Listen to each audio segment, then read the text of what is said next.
Hello, everyone. Welcome back. I'm Kris. I sound congested. I kind of am, but I'm not sick. It's just been a kind of thing. All right. This is Why Have We Never Gone Inside the Biggest Tomb on Earth? This is Thoughty 2. You can click that thumbs up, subscribe if you like the channel or the content.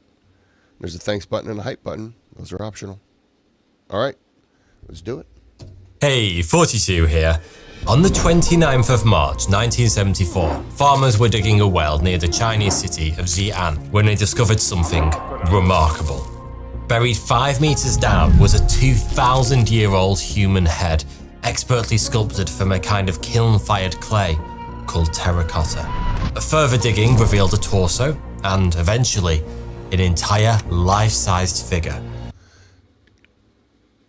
3 meters down.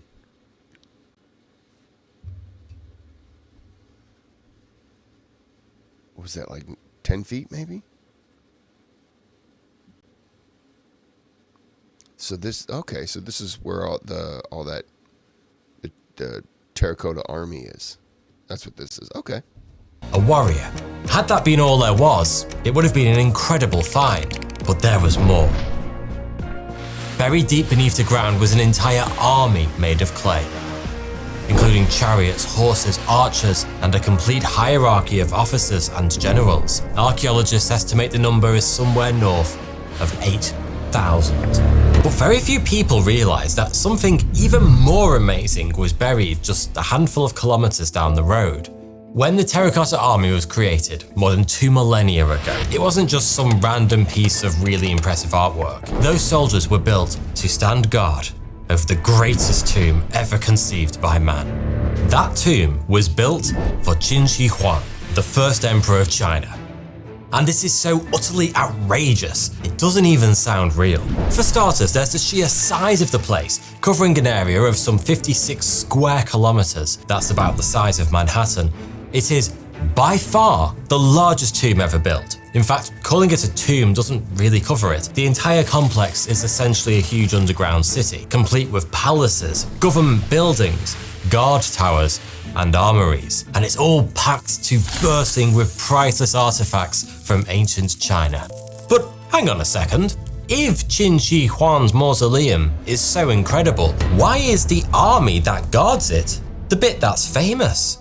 Because, so far as we know, nobody has stepped foot inside Qin Shi Huang's tomb since it was first sealed up more than 2,000 years ago. And here's where things get really interesting.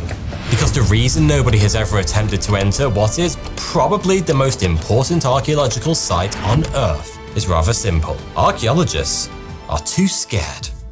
Our task in this video is to find out why. The answer involves rivers made of liquid mercury and a bunch of 2,000-year-old booby traps. I told you this tomb was crazy. This is the strange tale of the most surreal archaeological site on Earth, and the surprising reason scientists are too afraid to open it. Now for a quick ad from Boot Dev. As someone who seriously wants to play your plant, it's a great dev here on the Known About China's First. Don't miss out. Not much is known about China's first emperor. He was born under the name Ying Zheng in 259 BC, a time when what we now call China was split up into 7 separate states that operated like individual kingdoms, each with its own laws, armies, and customs. Ying Zheng became king of Qin state at the age of just 13. Life is often tough for those thrust into power at a young age. You won't have many friends, and those you do have are usually trying to either control you or kill you. That's certainly how it was for young Ying Zheng. But the boy king dealt with it in his own unique way, by ruthlessly murdering anyone who threatened his power, then murdering their entire families for good measure. By the time he turned 22, That's why the guy needed an army. He was scared of all the people he was going to encounter at the end of his in the afterlife. His enemies were either dead or keeping very quiet. And that left the young king free to fulfill his destiny. And what a destiny it turned out to be. When Ying Zheng came to power in 247 BC, The seven states had been at near constant war for more than 200 years. He needed just 9 to conquer every single one of them. The Qin had always been strong, but under his young leadership, he transformed them into an unstoppable military and political juggernaut. By the year 221 BC, China was united under a single ruler for the first time in its history. But the young king wasn't satisfied simply to rule his shiny new kingdom. He wanted to transform it entirely. The first order of business was to give himself a suitably grand title. He settled on Qin Shi Huang, Qin for his home state, Shi meaning the first, and Huang, sometimes written Huangdi, meaning something along the lines of God King. Yeah, he might have had an ego problem. With the name sorted, it was time to forge what had been 7 separate kingdoms into a single unified empire. That meant abolishing the old feudal system and murdering any inconvenient kings and nobles who were still knocking around from the other states. It also meant standardizing pretty much everything across the empire, including a new legal system, the writing system, weights and measures, and even the width of axles, so carts from across the empire could easily traverse the kingdom's deeply rutted roads. Speaking of roads, a gigantic new national road network was just one of many major infrastructure projects introduced by the new emperor. Perhaps the most famous involved the extension and improvement of several defensive structures along the kingdom's northern border. Today, we know the result of that project as the Great Wall of China. I could do a whole video on the first emperor's life and legacy, but for this one, I want to focus on his tomb. So let's just leave it at this. Qin Shi Huang utterly reformed almost every aspect of life in China, laying the foundations for more than 2,000 years of imperial rule. You could say he was kind of a big deal. But like many powerful men beforehand, So they'd been warring for 200 years, and it took him 9 years to basically take control of all 7, well, the other 6 factions.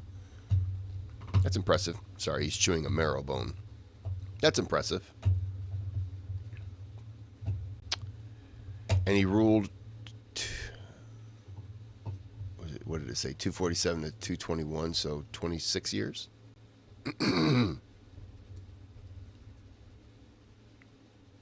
That is impressive. since, there was one thing the emperor feared above all else, an enemy he couldn't defeat with military might or political maneuvering. Death.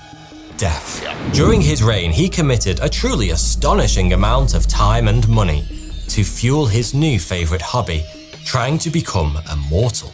Probably the most famous example of this obsession came when he dispatched an entire fleet east to search for an island called Penglai, where the locals were said to have figured out how to brew the elixir of life. The expedition never returned, probably because the island of Penglai doesn't exist.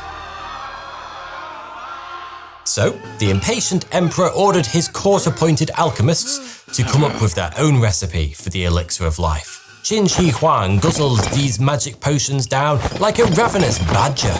They contained all sorts of weird and wonderful ingredients, but one of the most popular was something called cinnabar, a bright red form of the highly toxic mineral mercury sulfide. Historians believe the elixirs very likely played a key role in the emperor's death at the age of just 49. May have? No, it did. Wonder what kind of drinks they came up to him with. This is pomegranate and horse urine. Oh, okay. Yeah, enjoy, stupid. But Qin Shi Huang did not go gentle into that good night. No, long before death turned up for that early appointment, the emperor had secretly decided that should he fail in his quest to become immortal and rule China forever, he'd rule the afterlife for all eternity instead. Almost from the moment he came to power, the 13-year-old Qin Shi Huang had started work on what would become the grandest, most batshit insane mausoleum ever conceived by man. It took an estimated workforce of 700,000 people, almost 4 decades, to build what can best be described as an entire underground kingdom in miniature. It's likely some of them were rewarded for their efforts by being buried alive inside the tomb to ensure its secrets stayed that way. Whilst we don't know for sure what exactly those secrets are, it seems a fairly safe bet that his final resting place is stuffed full of bursting with riches almost beyond imagining. Which leads me neatly back to the question I want to answer in this video. This is very clearly one of the most important archaeological sites on Earth. So why the hell haven't we excavated it yet? The first clue comes from a historian called Sima Qian, who wrote an account of Qin Shi Huang's life about 100 years after his death. Included in that account were some peculiar details about the emperor's tomb. For one thing, he claimed it was protected by a series of booby traps, including hidden crossbows that were primed to shoot at unwary intruders. Sima Qian also claims the tomb contains some kind of map, a representation of ancient China, but not just any map. So let's say somebody goes in there, they set off the crossbow. Okay. I don't think it's set to reload, and unless he's paid somebody throughout history to keep coming back and reloading these things, then you just send one person in, and if they die, keep them on a walkie-talkie, then you send the next person in till eventually you get there, and then you know the path is safe if multiple people have died. Then you're good. Just walk on in and take the treasure. This cartographical masterpiece apparently featured real flowing rivers made of liquid mercury. Now I know what you're thinking, literal rivers of mercury and ancient booby traps? This isn't Indiana Jones. Most historians agree with you, or at least they used to. But back in the summer of 2020, a new discovery changed everything, because that's when a team of scientists detected significantly elevated levels of mercury vapor, up to 100 times normal levels, in the atmosphere above the main tomb mound. Based on those figures, the team believes there is probably about 100 tons of liquid mercury sloshing around somewhere in his tomb. We won't know for sure, of course, until someone goes inside and takes a look. Until then, it seems as though old Sima Qian was telling the truth. And if he was telling the truth about the rivers of mercury, we should probably also assume he was right about those booby traps as well. There you have it. Scientists haven't excavated the greatest archaeological site on Earth because they're terrified of the dangers that lie within. Or at least that's what the mainstream media would have you believe. Let's start with those booby traps. Whatever mechanisms they rely on, be it tripwires or pressure plates, these things are more than 2,000 years old. The odds that any of them actually still work are practically zero. It's something archaeologists would have to be aware of, but it certainly wouldn't stop them from excavating the tomb. The same can be said for those rivers of mercury. We have hazmat suits for that kind of thing. Just to be clear, excavating the tomb would indeed be a very dangerous job for a whole host of different reasons, but it's got to be then the government that just doesn't want it excavated, which would make sense. If it isn't booby traps or rivers of mercury that have left archaeologists too afraid to enter the Emperor's tomb, what is it? I started this video by talking about the Terracotta Army as one of the most important archaeological discoveries in history. But here's something you might not know. Back when they were first made, every single one of those 8,000 figures was painstakingly painted in vibrant, lifelike colours. And we know that because that's how they looked when we first dug them out of the ground. But after just 15 minutes of exposure to air and moisture, those snazzy paint jobs began to crumble away into nothing. The very act of bringing the Terracotta Army into the modern world irreparably damaged it for good. And that, in a nutshell, is why archaeologists are too afraid to open the tomb of Qin Shi Huang. Not because it's physically dangerous, but because it's archaeologically dangerous. That's totally a thing. Like the clay warriors that guard it, the entire tomb complex has been buried in what is essentially a sealed environment for more than 2 millennia. The moment we break that seal, every single artifact inside that tomb will be compromised. There are potentially ways to prevent widespread damage. These days, archaeologists have a whole host of tools and technologies to help preserve the artifacts they dig up, including portable sealed chambers to control the environment, and various protective materials that can be applied the moment an artifact is exposed to the outside world. The trouble is, most of these techniques simply don't apply on this kind of scale. We're talking about one of the largest archaeological sites on Earth. Good luck finding a company who'll build you a hermetically sealed tent the size of Manhattan.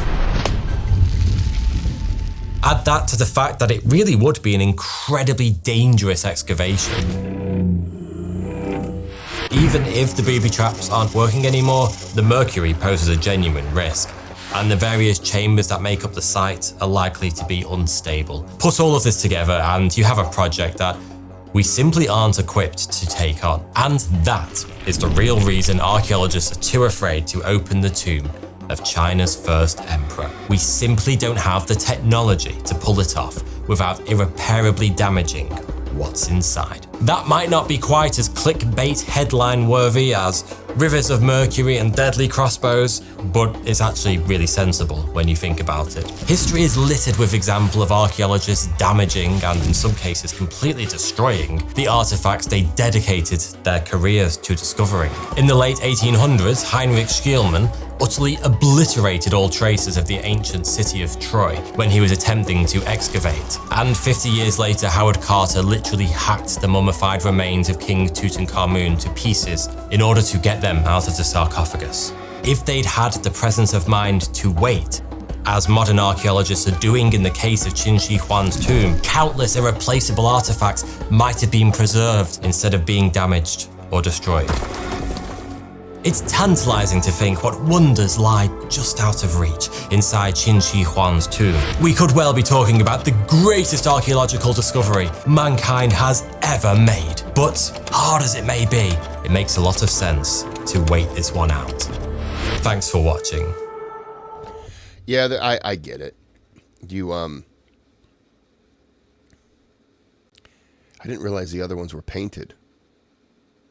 That explains why, to me, for sure. And you can't just like touch them back up. I mean, that aspect is already ruined. They could probably try with a few of them. A few of those terracotta soldiers, you can probably paint up and say this is what they used to look like. If that paint would hold, which I'm sure there's a method where they could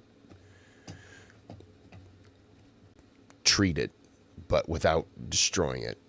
But you don't know what's under there. You know something's there, but it's not worth it.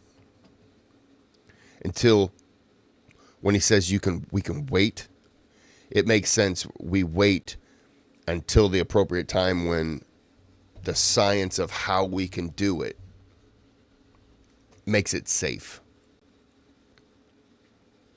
And also there's the possibility that it's just a bust. It's not what this grand idea. It's not that at all. Back in the day, they opened up Al Capone's safe, and there was this thought of all the things that are going to be in there, and it was nothing. It was a bustaroo. There was nothing in there, and they did that on live TV. So I'm sure it's not a bust. I'm sure there's something in there. May not be as grand as they're expecting. Could be much more, but it's not worth it until we can ensure the safety of what is inside there. But that's pretty cool. I didn't realize that.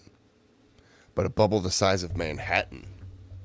I didn't realize it was that big. Okay, well, we're going to end this here. I hope you enjoyed. I did. And until next time, have a good day, have a good night.